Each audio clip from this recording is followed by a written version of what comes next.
Bienvenidos a este su podcast Sonrisas sin Miedo. Hoy tenemos un tema súper interesante de los signos y síntomas que da el estrés y cómo se manejan de manera multi e interdisciplinaria. Elementos que pueden. Odontólogo como especialista en todos los estudios o prácticas donde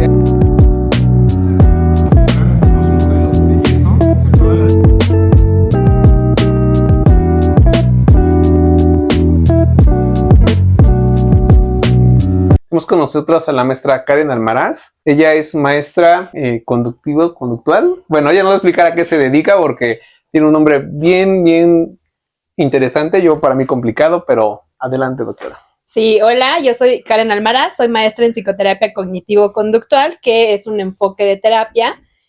Básicamente se basa en que trabajamos con los pensamientos que originan ciertas emociones y de ahí ciertos comportamientos. Bueno, estamos aquí en el consultorio, una gran cantidad de pacientes que vienen con síntomas de apretamiento, de dolor o incluso que no pueden abrir la boca por el tema de que pues, el ritmo de vida en la ciudad es increíblemente estresante. Ya no hay como un lugar o lugares que podamos decir que no nos generan estrés y eso conlleva para nuestra área odontológica pues muchos problemas, desde un diente fracturado, a veces nos llegan con temas donde el paciente además ya trae muchos tratamientos en un solo diente o el dolor va brincando de un lado a otro, o con dolor de oídos, con referencias del otorrino que nos manda, porque no es problema del oído, sino más bien de la articulación de la mandíbula con el cráneo, que trae consigo una serie de signos y síntomas bastante complejos y no fáciles de tratar. Y la verdad es que si no tenemos el apoyo del manejo del estrés con, en este caso, una psicóloga y que también debe ser especialista en dar terapia de esta manera, bueno, no voy a meterme en su ramo, que nos explique qué es lo que pudiéramos hacer junto con todo lo que tenemos de tratamientos dentales. Adelante, doctora. Claro, sí, justamente como lo mencionas, también a mí a la consulta me llegan pacientes con problemáticas de estrés y justamente refieren la parte del bruxismo, ¿no? Este dolor en la mandíbula, en los dientes, ¿no? Entonces igualmente siempre hago la referencia, consulta con tu dentista, pero por supuesto que desde la parte psicológica hay que hacer una intervención, puesto que el estrés viene derivado primero de cómo interpretamos la situación. Hay dos valoraciones que hacemos ante el estrés. La primera es sobre la situación que tenemos que afrontar, qué tan difícil la vemos, si realmente creemos que es algo complicado de afrontar o no. Si esa evaluación la hacemos como es difícil, y la segunda valoración que hacemos es sobre nuestras habilidades para afrontar el estrés. Entonces, si yo creo que la situación es muy difícil y mis habilidades para afrontar el estrés son muy pocas, entonces hay una gran diferencia entre lo que tengo que afrontar y lo que yo me creo capaz de poder afrontar, y ahí es donde surge el estrés. Hay dos tipos de estrés. El estrés que es funcional y nos mueve a resolver los problemas. Por ejemplo, si yo tengo un examen, me siento estresado y ese estrés saludable me va a mover a estudiar. Entonces me va a ayudar a resolver el problema. El estrés que no es funcional o no saludable es ese que cuando tengo un examen me voy a bloquear, me voy a poner a llorar, no voy a saber qué hacer, no voy a dar vueltas ahí sin resolver el problema. Y ese estrés él es el que definitivamente no nos ayuda, nos empieza a generar otro tipo de afectaciones a nivel dental, a nivel, por ejemplo, gastrointestinal, ¿no? Colitis, cefaleas tensionales, dolores de cabeza muy frecuentes, ¿no? También pueden presentar tensión y dolor en cuello, en hombros, en espalda. Entonces va generando una serie de afectaciones importantes, incluso afecta la calidad del sueño. Y pues necesitamos dormir bien para poder rendir bien en nuestro día, ¿no? Entonces, cuando ya se tiene esta clase de estrés, ¿no? Que además se mantenga crónico a lo largo de un gran periodo de tiempo, pues esto ya va generando muchas otras afectaciones en la persona. Entonces, necesitamos intervenir psicológicamente, ¿no? También para poder modificar la forma en la que la persona está interpretando las situaciones que tiene que afrontar, a que regule el nivel de estrés y a que modifique los comportamientos que realiza cuando se siente estresado. Entonces estoy entendiendo que el estrés, bueno, así lo voy a decir yo, porque es lo que entendí de esta gran explicación, nos mueve, pero si juntamos estrés bueno del examen, estrés bueno para llegar temprano a la escuela, estrés bueno para controlar el tráfico, ¿hasta dónde nosotros podemos decir que tantos estreses buenos se hagan malos? O sea, esa parte, a mí incluso como dentista, como ver muchos pacientes, más aparte de la familia, más aparte veo a un lugar y te tardas 2 horas en llegar cuando son 5 kilómetros, sin ayuda del psicólogo se puede manejar o sí se tiene que llevar a fuerza un acompañamiento? O sea, es la gran pregunta, porque no tenemos la cultura en México del apoyo psicológico y pues muchos decimos, vete con los amigos, tómate un trago y esa es tu terapia psicológica. Yo creo que sí tenemos que escuchar más al psicólogo. ¿Y tú qué nos dices de esta parte, no? Que Sí, coincido completamente, ¿no?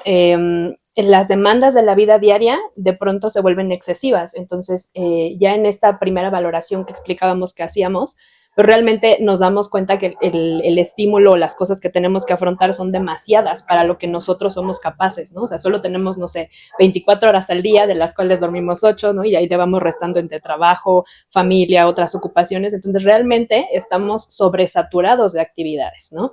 Y de pronto este estrés se vuelve crónico, ¿no? Porque ya no solamente es hoy tuve un día pesado en el trabajo, sino es todos los días son días pesados en el trabajo, más otras situaciones que hay que resolver, etcétera. Entonces, sí, cuando el estrés se mantiene de manera crónica, hay una activación constante en el cuerpo, ¿no? Cuando nosotros nos estresamos, por eso viene la tensión y estas reacciones físicas. Nuestro sistema nervioso activa ciertas partes de nuestro cuerpo para generar esta respuesta al estrés.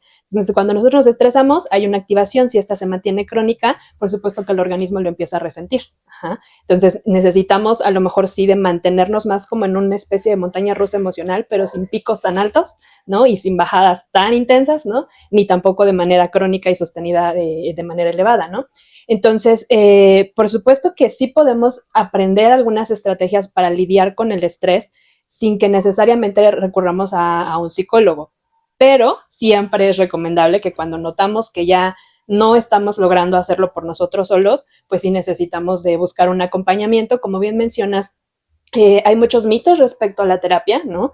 Y mucha confusión sobre lo que sí es terapia y lo que no es, ¿no? Todo lo que vemos en las películas, eso no es terapia. La terapia, ¿no? Es un proceso donde un profesional entrenado te va a escuchar y te va a brindar herramientas específicas para trabajar con estas problemáticas que tienes, en este caso del estrés, ¿no? Desde la terapia cognitivo-conductual, que es lo que yo trabajo, trabajamos en la reestructuración de algunos pensamientos que puedan estar originando el estrés. Trabajamos también en aprender técnicas de relajación, por ejemplo, para relajar nuestro cuerpo, relajar nuestra mente. También técnicas de atención al presente, que eso básicamente es dejar de pensar en el futuro y concentrarnos en el momento presente, en lo que estamos haciendo, ¿no? Y técnicas conductuales que tienen que ver con la resolución de problemas. A veces algo que nos estresa mucho es tener un problema que no resolvemos. Ajá. Y lo tenemos ahí dando vueltas y vueltas y no lo resolvemos, ¿no? Eso es estresante, ¿no? Entonces, podemos trabajar con eso y también con estrategias de organización de tiempo, de priorización de actividades, también aprender a delegar, por ejemplo, que es algo que cuesta de pronto trabajo, ¿no? Entonces, entramos como por todas esas áreas para poder intervenir muy puntualmente sobre la parte del estrés, ¿no? Entonces, esta parte como de me va a leer la mente el psicólogo, ¿no? O me voy a ir a acostar ahí años y no voy a explorar, no sé, mis vidas pasadas o cosas así, eso no es la psicología, no es la psicoterapia y menos es la psicoterapia cognitivo-conductual. pues muy interesante. Yo aquí tengo pues dos dudas básicamente. ¿Cómo logro saber qué es el psicólogo adecuado? Así como cuando, ¿cómo es el dentista que me va a tratar bien? ¿Cuáles son como los signos o banderas verdes que me dicen ese psicólogo es el bueno para mí? Porque me imagino que para diferentes problemas también hay especialidades, hay Exacto. formas de manejar. Pues a lo mejor es una persona muy ansiosa, a lo mejor es una persona que viene de un duelo, es una persona que además de lo que trae, se agregan siempre factores como una separación, o de repente que el hijo se droga, Claro. o cosas de ese tipo. ¿Cómo sabemos cuáles son repito, las banderas verdes para saber que estoy con un buen psicólogo? Claro, sí, de manera indispensable tiene que tener una licenciatura en psicología. No puede ser psicoterapeuta si no eres Mi psicólogo comadre primero. no. Exacto, No, yo no. no. No puede ser la terapia. No, No, ok, ok. exacto, ¿no? De ahí viene una formación en psicoterapia, ya sea mediante una maestría, un doctorado, una especialización, y ahí la psicoterapia puede ser de distintos enfoques. Como mencionas, depende un poco de la problemática. Por ejemplo, si es una cuestión más familiar, iríamos a una terapia sistémica, que justamente su objetivo es trabajar con la dinámica familiar, ¿no? Si estamos ante problemáticas más conductuales, emocionales, cognitivas, sobre todo, estaríamos trabajando con la cognitivo-conductual o con las terapias contextuales, así se llaman. Voy a hacer un pequeño paréntesis. Yo, incluso siendo del área de la salud, tanto cognitivo-conductual me complica un poco entender cuál es la diferencia entre una y otra. Así, en un resumen breve y amplio, ¿podrías decir cuáles son las diferencias? Sí, la cognitivo-conductual específicamente, su premisa es que no te afectan las cosas que pasan, sino cómo interpretas esas cosas que pasan. Ajá. Entonces, la diferencia está en que acá creemos, ¿no? Bueno, tenemos el sustento teórico de que los pensamientos van a originar tus emociones y tus conductas, ¿no? Entonces, por ejemplo, si yo tengo un examen, es una situación, digamos, neutra, pero yo la valoro como especialmente peligrosa, no que tal que repruebo y me voy a, no sé, ya no me voy a titular y le empiezo a agregar como muchos pensamientos catastróficos y exagerados, eso va a originar una cierta reacción emocional y una respuesta conductual, a que si yo el mismo examen lo valoro como, ok, es difícil, pero no significa que ya si no lo paso es el, no sé, el fin del mundo, ¿no? Entonces voy a tener otra respuesta emocional y conductual, ¿no? Entonces, básicamente esa es la terapia cognitivo-conductual y en eso es en lo que se enfoca, ¿no? En trabajar. Los otros enfoques básicamente son el sistémico, que te decía es más hacia la dinámica familiar, los enfoques psicodinámicos, que ahí se trabaja mucho más con la exploración un poco de la parte inconsciente, ¿no? Como el psicoanálisis y demás, de ahí viene la parte psicodinámica. Y son enfoques que tardan muchos años en terapia porque el trabajo no es sobre un problema específico, sino como un análisis constante, ¿no? Los enfoques humanistas que van a trabajar un poquito más, pues justamente con este sentido de vida de la persona, ¿no? Entonces, como más preguntas existenciales, ¿no? Para poder encontrar como tu sentido de vida tal cual, ¿no? Y así, pues hay diversidad de enfoques, ¿no? Pero siempre y cuando sea psicólogo, psicoterapeuta, con un enfoque que esté basado en ciencia, ¿no? Básicamente esas son las banderas verdes. Y ahora las rojas, como rojas. Lo que siempre queremos saber, ese no es el bueno. A ver, ¿cuáles serían para ti las banderas rojas? Exacto. Roja completamente, definitivamente que no sea psicólogo, que haya tomado algún curso de unos meses y con eso esté dando terapia, ¿no? Al final tenemos que recordar que estamos trabajando con seres humanos y con sufrimiento humano, entonces no un curso de unos meses no te va a dar las habilidades y los conocimientos que necesitas, ¿no? También que practiquen pseudoterapias, ajá, que estas son las que no tienen evidencia científica. Todo esto de biodecodificación, angeloterapia, se me escapan ahorita de la memoria, pero bueno, todas estas pseudoterapias que tú te metes a buscar y realmente no hay un respaldo científico, ajá, esas no, definitivamente son banderas súper rojas, ¿no? Ya en la consulta, si tú notas que tu terapeuta te empieza a hablar de religión, eso no se debe hacer, ajá, que te imparte sus propios sesgos, sus propias creencias, como esto que estás haciendo está mal y deberías de hacer esto, ajá, eso tampoco es correcto en la terapia, ¿no? Un psicoterapeuta lo que va a hacer es preguntarte, cuestionarte y si acaso sugerirá algunas cosas, pero jamás te va a imponer su manera de ver la vida, ¿no? Entonces es una gran bandera roja. Si pasa, salgan de ahí. Y por supuesto, en la parte ética, ¿no? Sí se han dado casos de pronto de personas que rompen como la cercanía con los pacientes, ¿no? O que empiezan a venderles cosas o cuestiones así, ¿no? Que definitivamente ya desde ahí dices, no, este no es un buen terapeuta o a lo mejor ni terapeuta es. Entonces, mi sugerencia es siempre busca cédula profesional. Ajá, pide cédula profesional o busca cédula profesional del especialista, que sea en psicología y con alguna especialidad o maestría en psicoterapia. Y bueno, la otra pregunta, hablaste como diferentes técnicas, no sé si esté bien dicho, Enfoques. O enfoques. Cualquiera puede dar terapia a todas las personas y se va llevando como la referencia a los especialistas. Pasan en odontología. Si necesitas una cirugía, vas con el cirujano. Si necesitas una endodoncia, con el endodoncista. Si necesitas brackets, con el ortodoncista. ¿También así sucede en la psicología? ¿O con tu forma, con tu maestría, puedes ver a todos los pacientes? No. Cada especialista igualmente va formándose en diferentes problemáticas. O sea, incluso dentro del mismo enfoque terapéutico, tenemos diferentes problemáticas a las cuales podemos tratar, ¿no? Entonces, por ejemplo, hay especialistas en adicciones, ¿no? Que además de su maestría, pues tomarán ciertas especializaciones, diplomados para trabajar con ese tipo de pacientes. Y sí, justo cuando, por ejemplo, yo no trabajo en adicciones, entonces cuando a mí me llegan pacientes así, refiero hacia los especialistas adecuados, ¿no? Igualmente en poblaciones, ¿no? Están los terapeutas que trabajan con niños, los terapeutas que trabajan con adolescentes y los terapeutas que trabajan con adultos, incluso con adultos mayores también hay esta especialidad. Entonces sí, idealmente los terapeutas se van formando, van generando especialidad y entonces nos vamos encargando de diferentes problemáticas. Y sí, cuando nos llega un caso que no es de nuestra especialidad, pues vamos a referir, ¿no? Entre terapeutas y también con otros especialistas, por supuesto, ¿no? Dentistas, nutriólogos, psiquiatras también, ¿no? Vamos haciendo estas referencias. Te voy a poner un ejemplo de un paciente. Llega a la consulta, trae bruxismo, que es el apretamiento que puede ser solo estático, solo apretar los dientes tal cual, o apretar más frotar, que son dos tipos de bruxismo, los dos bastante complicados, bastante deteriorantes para los dientes y todo el sistema de la boca, el sistema estomatognático. Llega con nosotros, le ponemos una guarda, se corrige o se detiene ese proceso, pero sigue el estrés. ¿Qué pasaría con un paciente a largo plazo psicológicamente que solo le estamos poniendo guarda, quitándole el desgaste de los dientes, pero no atacando de raíz el problema de, a lo mejor, ansiedad, a lo mejor de nerviosismo, a lo mejor de estrés?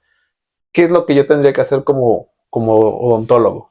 ¿Tú qué recomendarías en esta parte?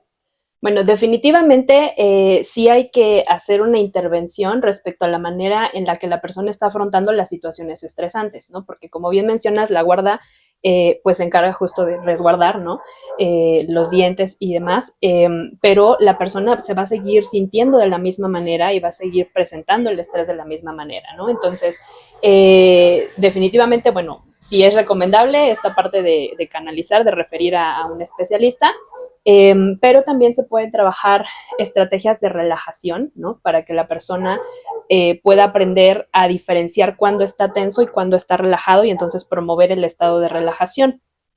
Este se llama relajación muscular progresiva, entonces es justo ir relajando los diferentes grupos musculares, tensamos, relajamos, y así la persona ya llegamos a un punto en el que solo decimos relaja y ya lo puede relajar en automático porque ya aprendió a qué es relajar su cuerpo, ¿no? Entonces justo para esta zona puede ser muy funcional. Las relajaciones mediante imaginería también pueden funcionar mucho. Igualmente la interpretación que hacen de las situaciones, ¿no? Esto que decíamos de si llega una situación estresante, inmediatamente la valoro como súper difícil y yo no sé cómo resolverla, ¿no? Desde ahí ya va a generar un gran estrés, ¿no? Entonces, si yo aprendo a ver las situaciones de pronto como retos, como problemas que tienen soluciones y que más bien tengo que pensar en qué soluciones puedo encontrar para afrontar ese problema, y qué recursos tengo yo para afrontar ese tipo de situaciones. Puedo pensar en mi pasado, qué otras situaciones he afrontado, qué lo he hecho bien o de qué forma lo he hecho para poder afrontar, y eso empieza a generar un cambio en la forma en la que interpretamos las situaciones y por lo tanto en el estrés resultante. Ok, y siempre nosotros tenemos, bueno, de la parte odontológica, siempre el paciente me dice, ¿cuánto tiempo me voy a tardar en la recuperación? ¿O cuánto tiempo me voy a tardar en que me pongas resinas en todos mis dientes? ¿Hay un tiempo límite para las terapias? ¿Cuál es más o menos un tiempo aproximado que tengo que estar con un psicólogo? Desde la terapia cognitivo-conductual, cada enfoque es diferente, ¿no? Desde la terapia cognitivo-conductual estamos hablando de alrededor de 6 meses a un año, dependiendo de la problemática del paciente.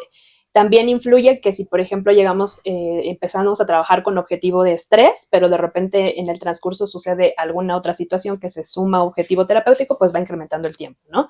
Pero de manera ideal, digamos que solamente estamos trabajando con objetivo de estrés, ¿no? Probablemente estaríamos hablando de 6 meses, un año, dependiendo ahí un poquito del paciente.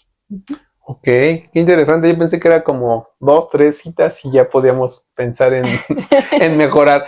Yo creo que es algo que junto con otras alternativas, yo por ejemplo, y si está mal también dime, oye Sergio, ¿qué estás haciendo con tus pacientes?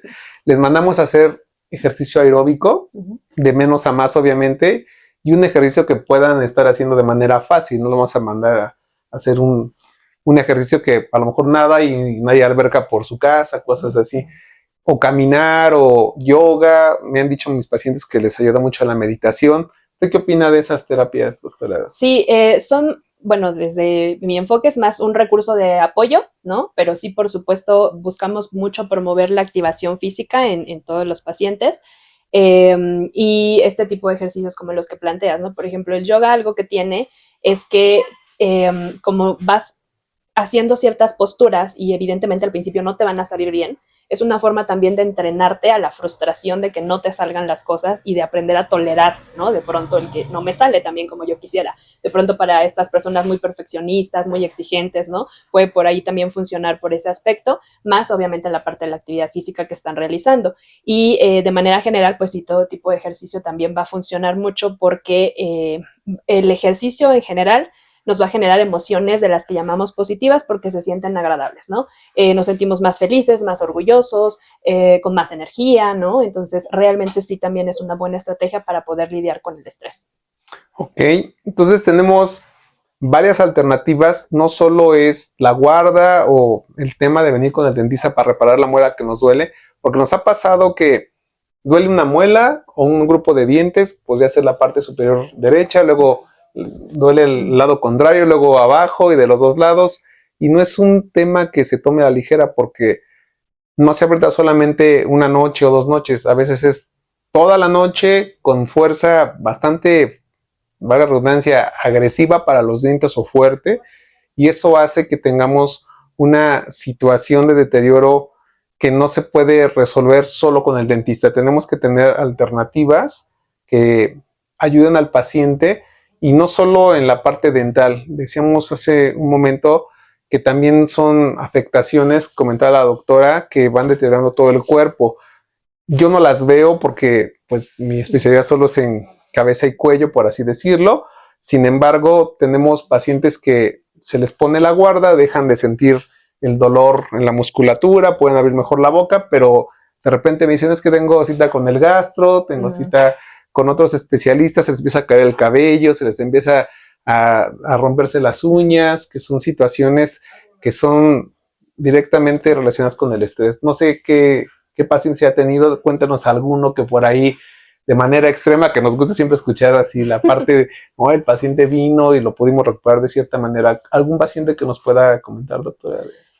Claro, de manera general, ¿no? Los pacientes que llegan con estas problemáticas de estrés, justamente, ¿no? Traen una problemática importante en cuanto a enfermedades físicas, ¿no? Colitis, gastritis, ¿no? El mismo reflujo a veces, traen el bruxismo, traen migrañas importantes, ¿no? Y traen una afectación incluso en su vida socialmente, ¿no? Laboralmente, en calidad de sueño también e incluso en alimentación, ¿no? Entonces, pacientes muy extremos, ¿no? Son estos pacientes que son tan exigentes consigo mismos, que tienen mucho a buscar la perfección en todo lo que hacen, que se exigen de tal forma que viven en un estrés constante, ¿no? Entonces, son pacientes que suelen caer en el burnout, por ejemplo, ¿no? Esta parte de estar trabajando de manera tan intensa que terminan quemados, es como la traducción literal, ¿no? Quemados, agotados, empiezan a presentar como esta fatiga ya incluso sin hacer nada, ¿no? Sentirse cansados, amanecer cansados, mucha desmotivación por su trabajo, por la vida en general, ¿no? Pueden ahí derivar a una depresión, por ejemplo, ¿no? Porque es tanto el estrés y han estado tan enfocados en trabajar o en rendir que empiezan a perder motivación hacia su propia vida y experiencias gratificantes y emocionantes en su vida, ¿no? Entonces, y usualmente con estos pacientes hay que hacer un trabajo importante desde cómo están percibiendo la vida, ¿no? Justo desde estas exigencias de por qué es tan importante ser el mejor en todo y abandonarlo todo por estas exigencias, por el estrés, etcétera, ¿no?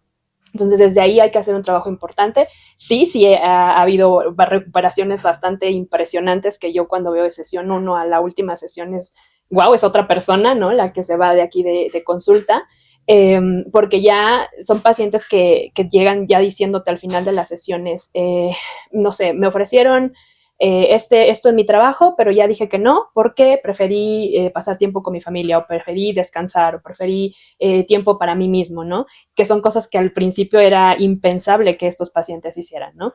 Entonces, pues sí, se van viendo estos cambios importantes en los pacientes. Otra de las situaciones que hemos visto con pacientes con ansiedad o con miedo, que también ir al dentista ya da miedo, ya da ansiedad, ya ese es un tema que también podemos con los psicólogos trabajar. Creo que es una de las formas que si tienen fobia o un miedo donde no queremos ir al dentista, también yo creo que vamos a trabajar igual, ¿no? De la misma manera. Sí. Digo, me ha tocado pacientes que llegan con deterioro excesivo de la dentadura por el miedo al dentista. Entonces ya llegan cuando ya es inevitable por un dolor que no los dejó dormir 3, 4 noches. En esa parte, ¿qué recomendaría? Si yo soy fóbico al dentista, yo me considero que tengo fobia para que me tiendan mis dientes, pero es algo necesario. Claro. Yo me trabajo a mí mismo, pero creo que te voy a visitar para. Pero a ver, platícanos un poco, digo, es también ansiedad y es también un miedo y un deterioro constante que tenemos. ¿Qué nos puede decir eso? Sí, justo la fobia viene de una ansiedad que ya se ha desregulado, ¿no? Todos tenemos ansiedad, pero cuando esta ansiedad se sale de control, llamémosla así, entonces es cuando se presentan los trastornos, como en este caso la fobia. Entonces, el tratamiento, la intervención que se va haciendo con los pacientes con fobia es igualmente en esta parte cognitiva, ¿no? De las interpretaciones que hacen, ¿no? Probablemente estoy valorando mucho peor de lo que realmente va a ser mi consulta al dentista, ¿no? Sí va a haber, por supuesto, situaciones dolorosas, molestas, incómodas, ¿no? Pero de ahí a como que me voy a morir porque voy al dentista, y eso no es así, ¿no? Entonces hay una interpretación al respecto que está maximizando el temor, ¿no? De pronto a acudir al dentista. También se trabaja mucho las fobias a través de una terapia que se llama terapia de exposición, es una técnica. Básicamente lo que se hace ahí es exponer a la persona a la fobia que tiene, pero gradualmente, poco a poco, ¿no? O sea, muy cuidado para que no incremente demasiado el miedo, ¿no? Entonces, a lo mejor idealmente vamos a empezar primero a presentar imágenes de un dentista. Ajá. Con puras imágenes Con nos la vamos a trabajar. jeringa, ¿para qué? Ajá, exactamente, ¿no? Ajá, con la jeringa, que es lo que más miedo da, ¿no? Luego, el ruidito, el típico del dentista, ¿no? Que son las... La fresa, la Ajá, la pieza. fresa, exacto, ¿no? Entonces vamos a poner ruido de eso, de la fresa, y entonces vamos a exponer al paciente ese ruido, ¿no? Previamente haberlo entrenado en ciertas estrategias para afrontar su reacción emocional, y cuando él ya logre regularse, entonces vamos a ir incrementando a una siguiente situación que le genere más ansiedad, ¿no? Y así vamos a ir gradualmente hasta que el reto final es ir a la consulta con el dentista, ¿no? Y de esa manera ya podemos ir entrenando a la persona poco a poco a esto a lo que le tiene tanto miedo, a saber qué hacer cuando va a ir al dentista y que se dé cuenta pues que no necesariamente es una situación tan terrible como probablemente la está valorando. Creo que es un tema súper amplio, no, no es lo que queremos el día de hoy transmitir. Sin embargo, ya por último y de manera breve, si nos pudiera explicar otros signos y síntomas de ansiedad, no sé, morderse las uñas, a lo mejor morder objetos, que también inmiscuye mucho a la parte del odontólogo. Claro. Hay niños que chupan el dedo, adultos que chupan el dedo, y no solo el de las manos, lamentablemente, también tienen algunas otras situaciones de hábitos perniciosos que afectan. ¿Qué nos podría decir de estas otras manías o hábitos descontrolados por ansiedad? Sí, justamente en relación con la parte dental, ¿no? Está esta parte de morderse las uñas, morder los objetos. Son comportamientos compulsivos, o sea, la persona los hace en automático. Ya ha aprendido, ha habido un aprendizaje previo para que lleve a cabo este comportamiento. Entonces, básicamente, el circuito de funcionamiento es algo así. La persona tiene que enfrentar una situación que le puede generar algo de ansiedad, ¿no? La valora como es peligrosa, va a salir mal, tiene la reacción emocional y una reacción física, por ejemplo, me duele el estómago, siento que no puedo respirar, ¿no? Este tipo de síntomas de ansiedad. Y entonces, en automático, a lo mejor una primera vez la persona se mordió las uñas, al morderse las uñas sintió cierta sensación de tranquilidad, ¿ja? Que funcionó como un regulador emocional, ¿no? Y entonces, como me sentí un poco más tranquilo, eso hace que yo replique este comportamiento. Ajá. Se refuerza en automático porque yo me sentí tranquilo al morderme las uñas, lo voy a estar replicando una y otra vez porque me sentí tranquilo. El problema es que evidentemente es una estrategia, un regulador emocional realmente no muy funcional a mediano y a largo plazo porque va a traer muchas consecuencias para la persona. socialmente, ¿no? O sea, de pronto las críticas, las burlas, los regaños cuando son niños, ¿no? El bullying, en autoestima también el hecho de verse sus uñas pues mordidas, ¿no? Sangradas, puede generar una afectación en la valoración que tienen de sí mismos y también en la creencia de que no son capaces de lograr lo que se proponen, ¿no? Si yo sé que, o ya me han dicho mucho que tengo que dejar de morderme las uñas y no puedo hacerlo, me voy generando la idea de que soy incapaz de lograr lo que yo me propongo. Entonces tiene varias afectaciones. Por lo tanto, aunque funciona para sentirme más calmado a corto plazo, en realidad de mediano y a largo plazo son más las consecuencias que tiene que lo que realmente puede llegar a funcionar. Entonces ahí más bien tenemos que promover otro tipo de conductas de afrontamiento entre estas emociones que igualmente me hagan sentir tranquilo, que igualmente me hagan sentir relajado, pero que no me afecten como lo puede hacer este tipo de comportamientos. Bueno, es un tema que la siguiente sesión, y esa es una invitación, a que vean a la odontopediatra hablar de todos los tratamientos y estrategias que se tienen para que en conjunto con psicología y otras especialidades podamos retirarlo desde temprana edad, desde que se empieza a detectar, porque a veces no se puede detectar de manera fácil y hasta cuando va en una etapa avanzada. Es lo que yo he visto con algunos pacientes, la verdad es que los refiero con odontopediatra aquí en el consultorio y ella es la que hace el manejo pues junto con el psicólogo, que tiene que ser de la mano. No avanzamos tanto en los temas para que esperen el siguiente podcast y tengan toda la información de los especialistas pertinentes. Sin embargo, ya para cerrar este tema tan amplio, pero tan importante, porque yo creo que todos los adultos y niños que también he visto en todas las edades, he tenido pacientes adolescentes que vienen con trismus, es una palabra técnica que se refiere que no puedes abrir la boca, ya ni siquiera para hablar ni para comer. Es una afectación por estar apretando los dientes tanto tiempo por un problema de estrés, ¿no? Como estamos comentando. Entonces, sí creo que no es solamente de la parte de adultos. Sin embargo, los niños son un poco, los adolescentes, más resistentes al tema de la musculatura, tienen menos afectación o menos daños en los dientes. Sin embargo, también cuando es muy agresivo ese bruxismo, pues tenemos que llamar primero al odontólogo. Creo que sí es algo que tiene que resolver de manera inmediata. A largo plazo es en conjunto con psicología. No se puede ver de manera aislada, tiene que ver de manera conjunta. De otra manera, pues he tenido pacientes que han terminado con situaciones bien complicadas. Como decía anteriormente, ya visitaron al gastro, problemas incluso de neoplasias, ¿no? De que no se controla y de repente, ¿qué cree, doctor? Pues me dijeron que tenía una úlcera y se convirtió después en un problema de cáncer. Digo, es muy agresivo, es el extremo, pero se da, ¿no? Porque empiezan desde edades tempranas, no se corrige, adulto, y llega a la situación donde hubo ese deterioro constante, no solo a nivel dental, ya digamos del dental ya se acabaron los dientes, ¿no? Pero un problema sistémico que se tiene que atacar, ¿no?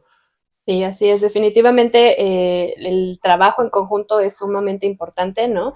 Como te mencionaba al principio, igual cuando me llegan pacientes con temas de estrés y es de las cosas que yo pregunto, ¿no? ¿Tienes dolor de mandíbula, ¿no? Amaneces sintiendo que apretaste mucho los dientes, ¿no? Que sí, ok, ve con tu dentista, ¿no? Porque definitivamente es una intervención que se tiene que hacer en conjunto para realmente poder generar un cambio en la persona, ¿no? Tanto en cómo está afrontando las situaciones como también pues en la situación emergente de la parte de los dientes, ¿no? Y bueno, ¿cómo te contactamos? ¿Cómo hacemos digo, esta es ya la parte interesante, a lo mejor les llama la atención, tienen el problema, quieren una consulta con la doctora? ¿Cuál es la forma de tener una cita contigo, contactarte? ¿Cuál es? Sí, en mis redes sociales, psicóloga Karen Almaraz, en Facebook, Instagram y en TikTok, ahí me pueden encontrar. En TikTok incluso tienen el enlace directo para poder agendar su cita en automático, ya no tienen que mandar mensaje ni nada, ahí lo pueden encontrar. E igualmente ahí también tienen mi contacto en caso de que quieran saber algo más, alguna información por ahí, con todo gusto yo les puedo apoyar. ¿Y estás lejos o cómo es? Pues yo trabajo únicamente terapia en línea, lo Ok. cual funciona súper bien, ¿no? Porque justamente no tenemos que movilizarnos a grandes distancias, ¿no? Gracias, menos estrés. Ajá, exactamente, menos estrés, menos tráfico, ¿no? Exacto, y también incluso apoya mucho como en los horarios, de pronto me pasa, ¿no? Que los pacientes es de, oye, es que yo salgo de trabajar, no sé, 8, 9, ¿no? Y podemos por ahí agendar todavía una cita más tarde, ¿no? Cuando es así, ¿no? Porque pues yo realmente estoy trabajando en línea completamente, ¿no? Entonces, sí, ayuda muchísimo esta parte de terapia en línea. Muy bien, pues ese es un tema que van a tener que sí o sí tomar en cuenta porque todos en algún momento pasamos por el estrés bueno y creo que la mayoría en la ciudad estamos entre el bueno y el malo todo el tiempo y tenemos que estarlo sorteando y con estrategias que realmente nos funcionen.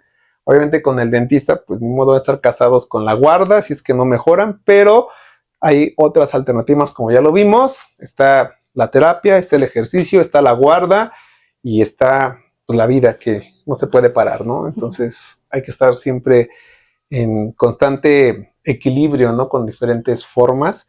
Y sí los invito a que pues sigan viéndonos con diferentes temas. Claro. Estamos aquí para ustedes, esos podcasts son suyos, para que realmente mejoren su vida. Y nos vemos el siguiente. Muchas gracias y un gusto. Bueno.